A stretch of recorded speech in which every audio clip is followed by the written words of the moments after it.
Okay, so I went from nobody knowing me to being invited as a speaker in London, Paris, Portugal. I also became an official educational partner with Shopify Academy.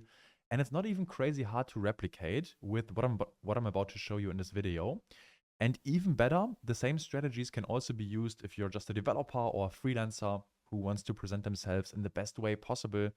Yeah, because in the beginning, no one knows you, no one is going to trust you, and therefore no one is going to hire you, especially not established companies, because it's just too risky for them. Yeah, so how do you build trust, credibility? That's the theme of this video. So the number one way to build trust and credibility is going to be case studies, like who have you been working with in the past? Here I'll use an agency that I'm working with as an example. And yeah, they pretty much list all the brands that they've been working with. I mean, every agency does that. And I think you should do it too as a developer.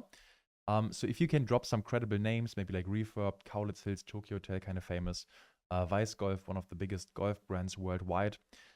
It always helps with new projects. And of course, in the beginning, you might not be able to work with these like world famous brands. But I think what really helps is having at least one client in every industry. Doesn't matter how big they are, because then you can always say something like, or let's say a new project comes about, or you talk to a potentially new client. You could always say, hey, this is like a super interesting project. We've already been working with brand XYZ. They are also in the sports niche or in the sports industry. So the project reminded me of this one. And yeah, knowing that you've been working with similar brands in the same industry makes it way more likely that this new project is also going to be a success. Yeah, so that already adds trust and credibility. I'm also doing the same thing for my education offers. So yeah, so far we've been working with over 3,000 students from all over the world, all walks of life. And I try to add like as many results as possible, whether they be written or video testimonials, just people talking about their experience working together. And yeah, the more reviews, the more results, the more case studies you can deliver, the better. And even if you have to lowball yourself a little bit just to get the first clients, or even if you deliver some work for free, if you want to test a new service offer or something, I think it's still worth, because case studies are going to be so important and make everything from there so much easier. Then second, creating content is a great way to demonstrate expertise. Yeah, this could be either in video or text-based if you don't feel comfortable. Like I find video very powerful, because if you can see someone like on video, how they talk, how they behave, it's so much easier to get a sense of their personality, and you can decide, yeah, is this person trustworthy? Is this like what's the vibe, right? You can check that in like 5 seconds. So I feel video is very powerful for building connections. But if you don't feel comfortable on camera, because it does take a lot of practice and it feels a bit awkward in the beginning, like I've been creating content for 5 years, I would say. You can watch back some of my oldest videos, super awkward, like I can't even watch them. But yeah, I think it's just a matter of getting started. And as I said, if video is not for you, then it might be text. And if you don't know what to create, like everyone can create content. Maybe you have been like researching something specific that you can summarize. Or let's say you've been testing 5 different subscription apps on Shopify. You could write about that. Hey, today I've tested like 5 subscription apps. These are the best ones, and here's why, right? That might save other people time. And the only thing to pay attention to, or the only thing that matters, is that the content is useful or helpful. Yeah, it needs to save time, it needs to deliver some good information. It can't be just random fluff or whatever is trending right now. So yeah, if you do that long enough, for long enough time horizon, as I said, I've been creating content for 5 years, I would say. I mean, your feed kind of turns into this expert feed, right? Of different topics that you've researched. And it just shows that you are knowledgeable over time.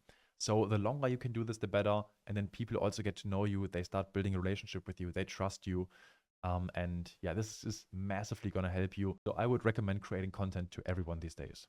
And again, this is also going to be very helpful when talking to new clients, because you can always use your content pieces as small resources that you send them.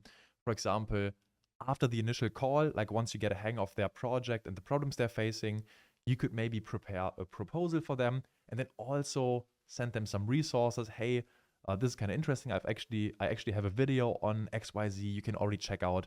This is kind of how we want to approach it. Yeah, so it just makes it more trustworthy again, and the perceived likelihood that this project is going to be a success just goes up. Like that's the metric we're trying to optimize here. Another great way, or maybe even an underrated method, is to leverage other people's credibility. And I've also done this several times myself. I don't think there's anything unethical about it, as long as it's like mutual beneficial. But yeah, the way is that you just interview other successful freelancers, app founders, CEOs, maybe people working at Shopify in high positions. And if you can get them on an interview or on a podcast, and they take the time out of their day to spend time with you, it kind of associates you with them, right? And I mean, it does, because in this case, they also get reach in form of like media and coverage and whatnot. So as I said, it's mutual beneficial. But this is also like a subconscious thing, right? People see you being associated with these other people, which immediately makes you more trustworthy as well. I have another great example of this. So my friends Carl and Tyler, they also have a podcast in the Shopify space. And at one point, they even got Toby Lütke on an interview. So Toby is the founder of Shopify. And really, in the Shopify ecosystem, it doesn't get any, like in terms of podcast guests, it doesn't get any better than this, right? And from there, I would totally use this like every time if you want to get new podcast guests, because you could say, hey, we've been running this podcast here. We also had guests like Toby Lütke. Would you be interested? And then everyone would be like, whoa, if Toby goes on that podcast, like I should be there too, right? So that makes it so much easier to get other good guests. And again, here you want to start small, but you can like quickly ramp this up. And again, this also helps when talking to new clients because, yeah, while you're in the talks or even before the first call, you could send them an email and then in the last section, like PS. We recently also did an interview with Toby Lütke on XYZ. And if you're interested, find the link right here.